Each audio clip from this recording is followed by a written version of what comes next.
Corner, the new show where you'll be learning how to choose the right pet for you and also to learn about your everyday pets. We are here at Concealy Pet Store, where we will be looking at a different variety of animals and learning about their environments and what it takes to look after such animals.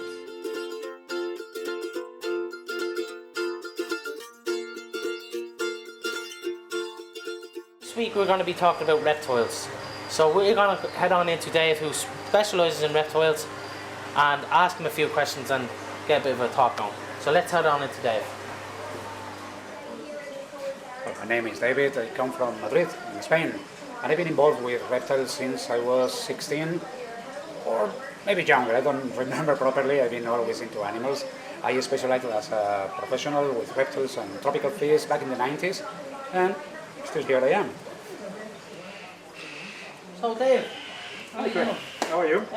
Tell us about what this breed of animal is and where does it originate from? Well, this is obviously it's a snake.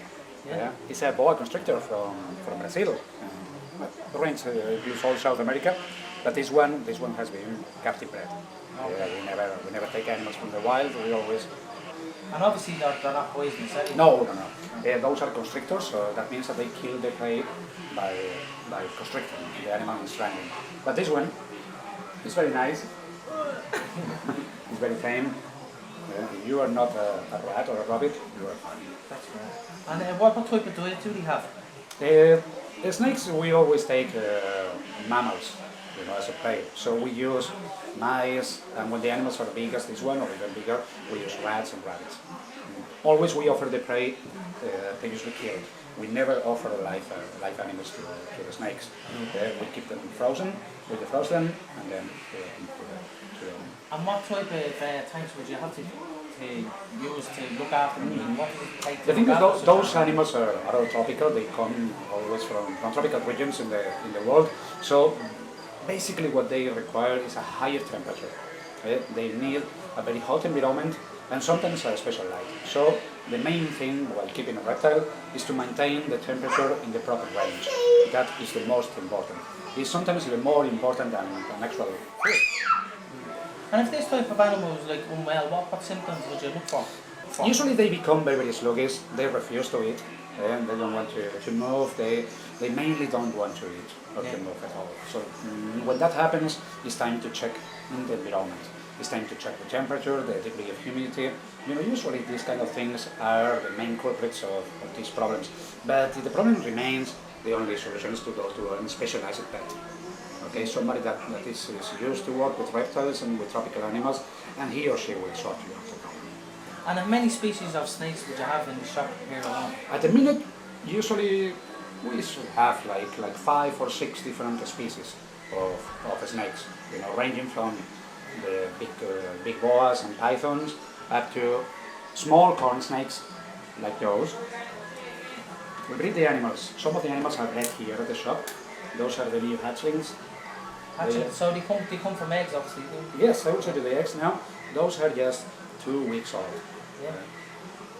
Those are corn snakes. They come from southern United States.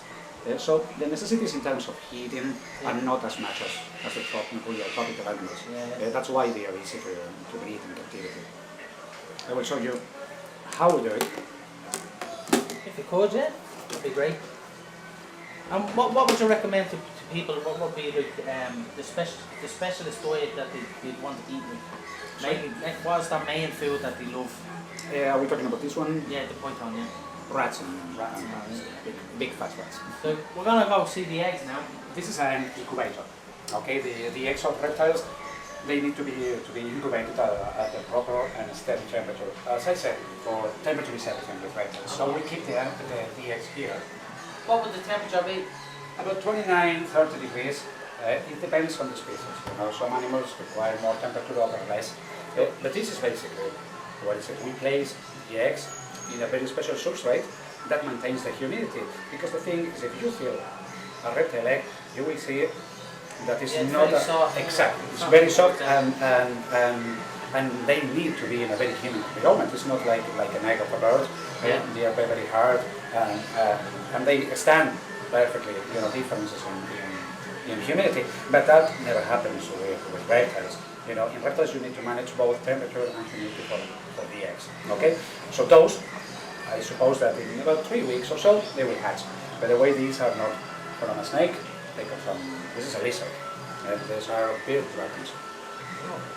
And you have bearded dragons here as well, I see. Yes. How many species of reptile dragons would you have? We maintain at the shop usually around 10, 15 different species of reptiles as a permanent stock. And then we accept special orders for people who is looking for something special or different. Yeah. And they'd obviously have to be kept at the same temperature as the snake as well, would they? They're warm, On the species, depending on where they came from, we will use a higher or lower temperature. 7-year-old snake. So from here in Concealy Pet Store, me and Sally and Dave are going to leave her at that. Take a bite, Sally. Thank you very much, Dave. Unfortunately, that's all we have for today.